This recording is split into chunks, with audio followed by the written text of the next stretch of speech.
The call came on a Tuesday morning while I was reviewing quarterly reports for my hospitality empire. Isabella Martinez, my sister Sophia's wedding planner, had that tone in her voice, the one that said she was about to ruin someone's day. "Listen, honey," Isabella began, her voice dripping with condescension. "I know this is last minute, but the Grandview estate is demanding an additional $50,000 for Saturday's wedding. Something about premium lighting packages and enhanced security." I set down my coffee and walked to the floor-to-ceiling windows of my downtown penthouse.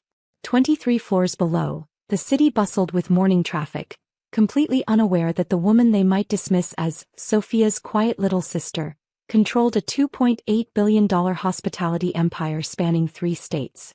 "50,000 seems steep," I said calmly. "Have you spoken directly with the owner?" Isabella's laugh was sharp and dismissive. "Honey, you can't afford this place. The Grandview estate costs more per hour than most people make in a month.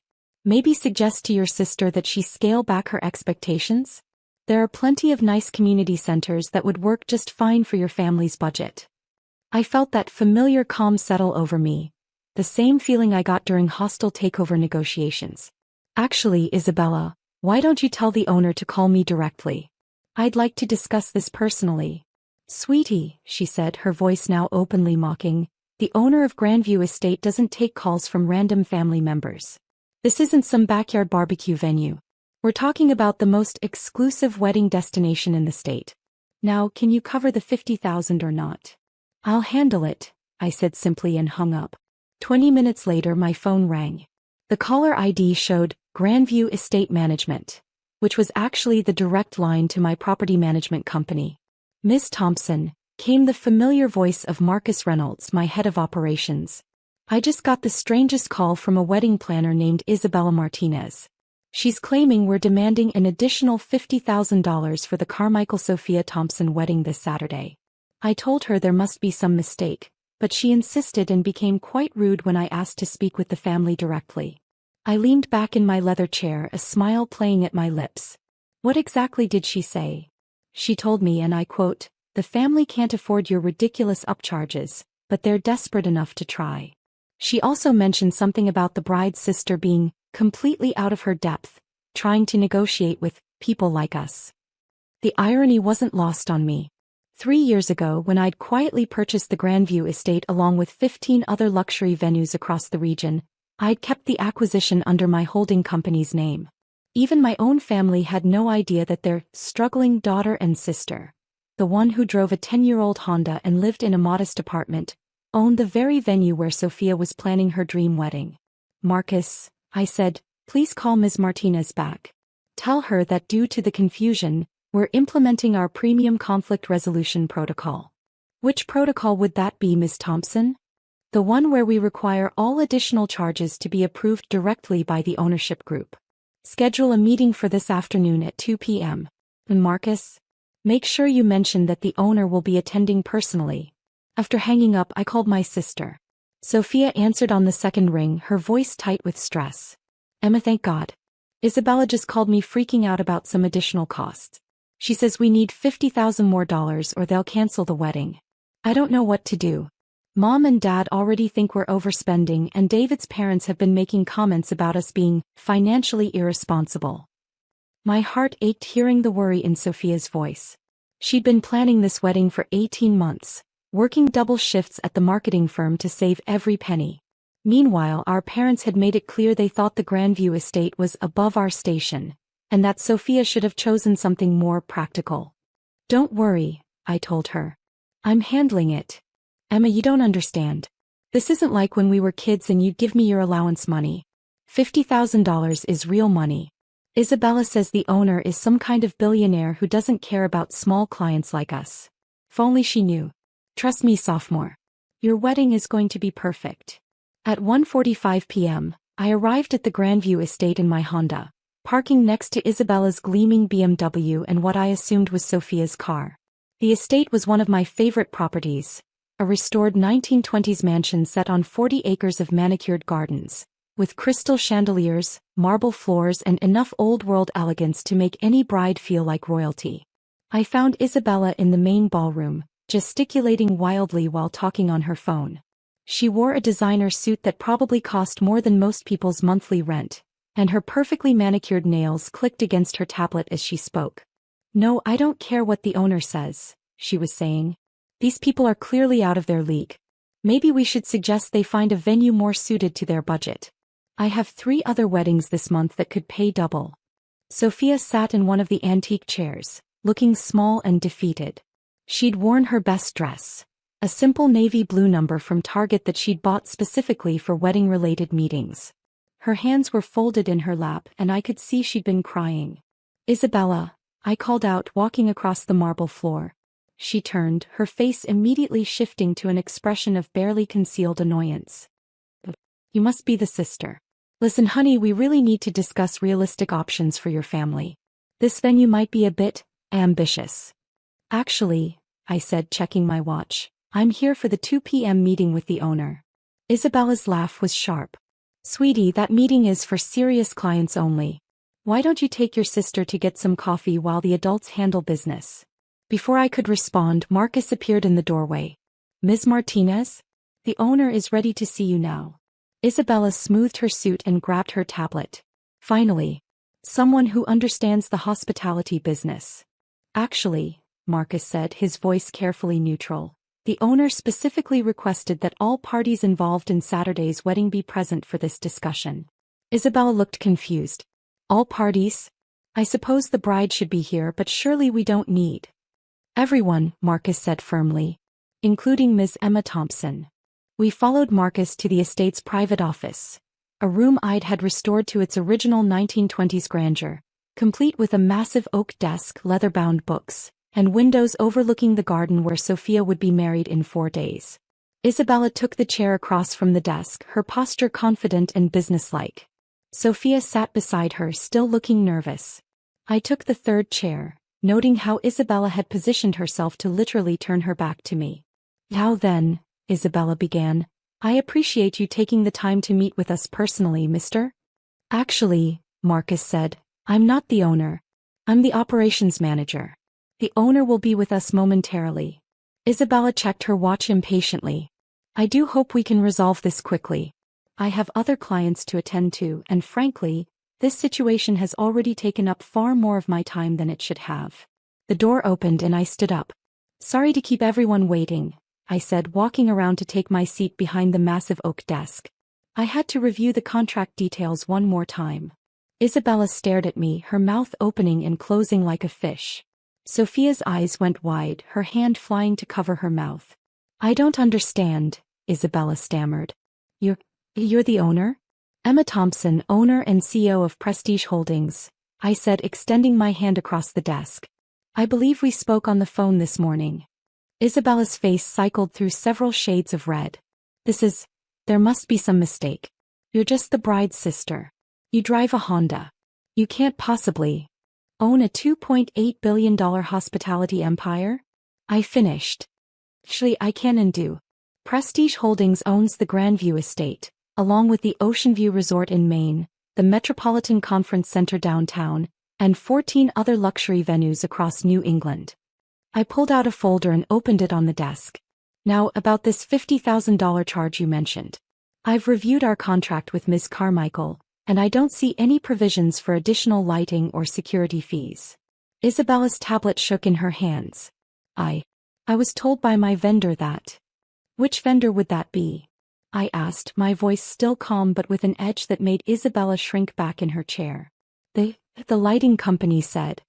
"Isabella," I interrupted, "I own the lighting company too. Brilliance Event Lighting has been a subsidiary of Prestige Holdings for 2 years. Same with Elite Security Services. So please enlighten me about these mysterious additional charges." The room was silent except for the ticking of the antique grandfather clock in the corner.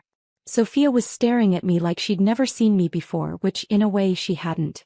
"The truth is," I continued, "there are no additional charges. There never were. According to my staff, you called this morning attempting to negotiate a personal commission fee with our vendors, claiming the family was wealthy enough to absorb extra costs." Isabella's face went white. "That's not. I would never." I slid a document across the desk. "This is a transcript of your conversation with Marcus this morning, where you suggested we inflate the bill because, quote, desperate families always pay premium prices, and these people are clearly desperate to impress. Isabella stared at the paper, her hands trembling. I can explain. There's more, I said, sliding another document forward. This is an email you sent to your assistant yesterday, discussing how to squeeze every penny out of the Thompson wedding, because the family was too unsophisticated to know better. Sophia gasped. Isabella looked like she might be sick. Now, I said, leaning back in my chair, let's discuss what's going to happen next. Isabella straightened up, apparently trying to salvage some dignity. Look, Miss Thompson, I think there's been a misunderstanding. I'm one of the most respected wedding planners in the state.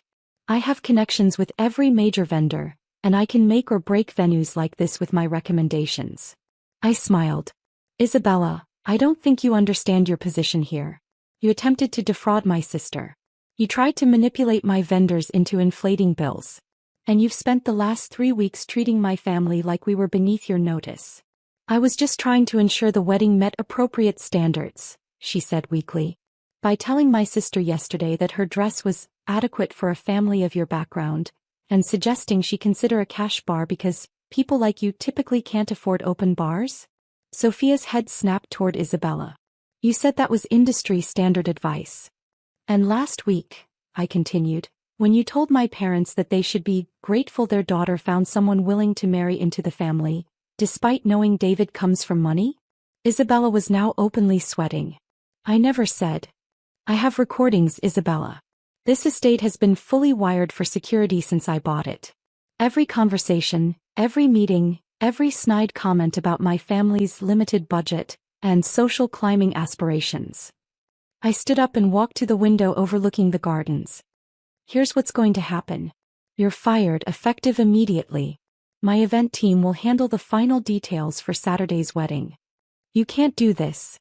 Isabella protested. I have a contract with the bride. Actually, I said, turning back to face her, according to the contract you signed with my sister, all vendor relationships are subject to venue approval. As the venue owner, I'm exercising my right to remove vendors who don't meet our standards. Isabella turned to Sophia desperately. Sophia, please. This is your wedding. You can't let her destroy everything we've planned. My sister stood up slowly, her voice steady for the first time all afternoon. Everything we've planned? Isabella, you've spent 3 months making me feel like my wedding was an inconvenience to you. You've criticized every choice I've made, questioned every decision, and made me feel like I was lucky you were willing to work with our family at all. I was trying to help you reach for something better, Isabella said weakly. No, Sophia said, you were trying to make yourself feel superior.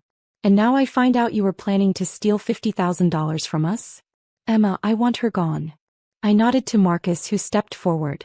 Ms. Martinez, I'll need your vendor access cards and any estate keys you may have. Isabella fumbled in her purse, her hands shaking as she handed over the materials. This will ruin my reputation. I'll never work in this industry again.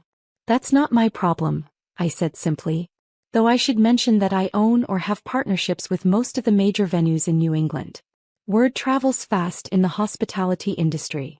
After Isabella left, practically running to her BMW, Sophia and I sat in the quiet office. The afternoon light was streaming through the windows, highlighting the dust motes dancing in the air.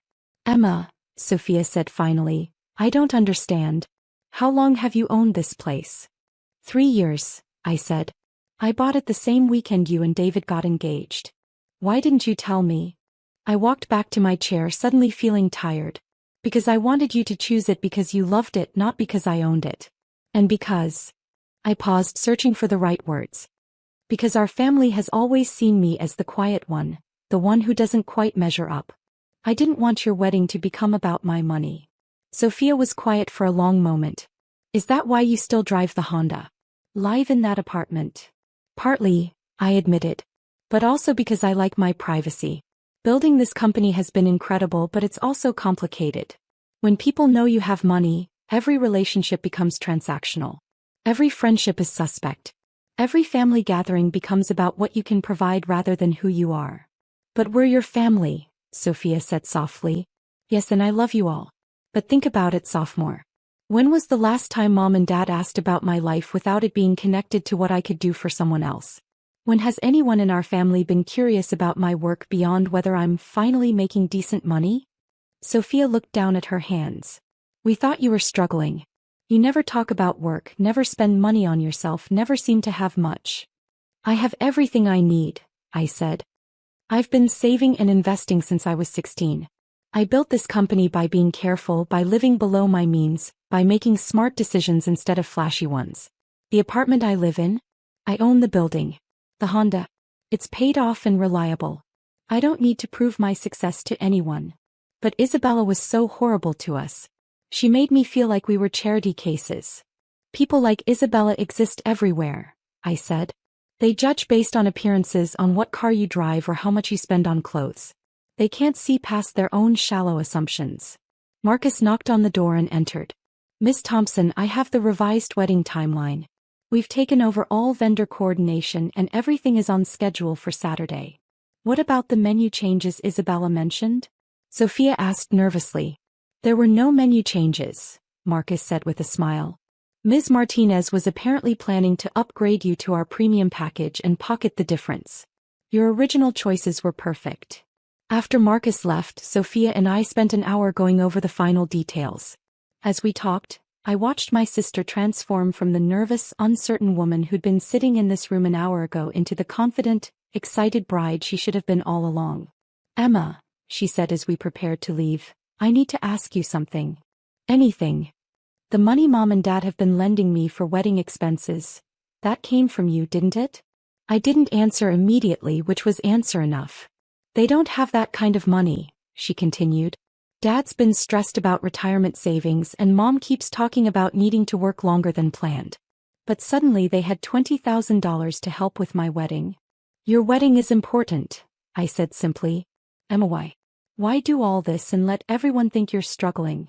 I looked around the office, at the restored woodwork and carefully chosen antiques, at the windows overlooking gardens where my sister would marry the man she loved in 4 days.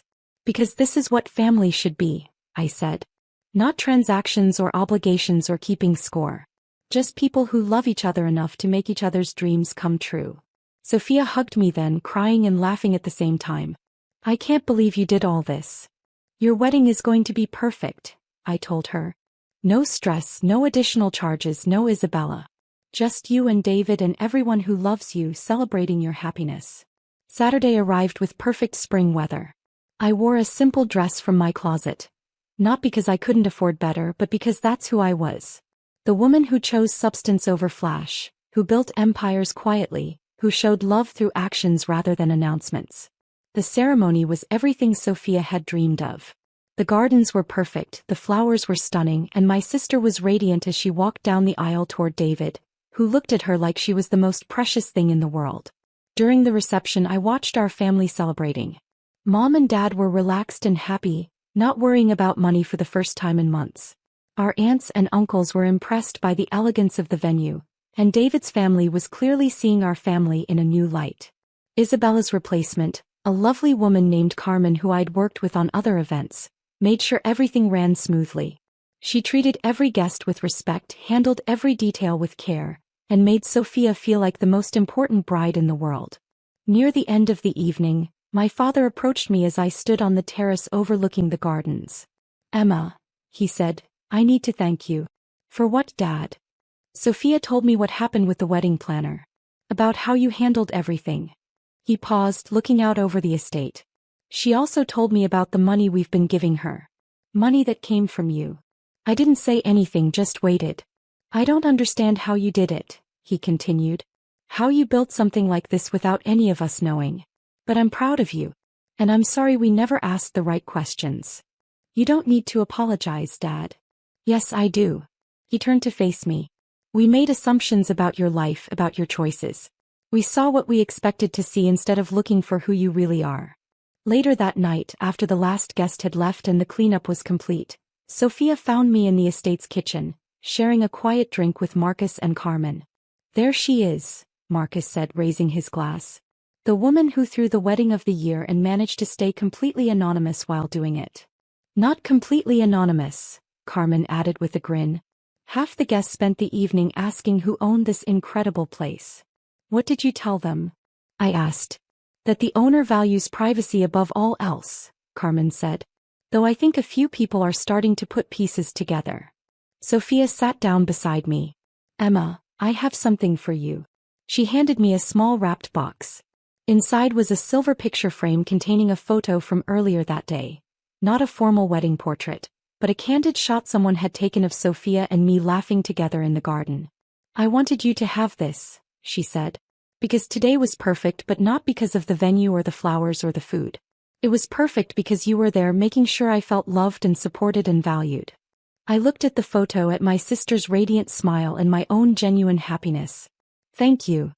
No, Sophia said, thank you. For everything you've done, everything you've built, everything you've given our family. But mostly, thank you for showing me that success isn't about impressing people or proving you belong somewhere. It's about having the power to make the people you love happy. As I drove home that night in my reliable Honda, I thought about Isabella's assumptions, about my family's misconceptions, about the choices I'd made over the years. I'd built an empire while letting people underestimate me, had accumulated wealth while living modestly, had gained power while remaining invisible. Some people might call it deception. I called it strategy. The next morning, I woke up in my modest apartment, made coffee in my simple kitchen, and prepared for another week of running my hospitality empire from behind the scenes. My phone buzzed with a text from Sophia. Thank you for the most perfect day of my life. I love you. I smiled and got back to work. Because this was who I was. Emma Thompson, the quiet sister who drove an old Honda and lived below her means. Who also happened to own a $2.8 billion empire and had just thrown the wedding of the year. Some secrets were worth keeping.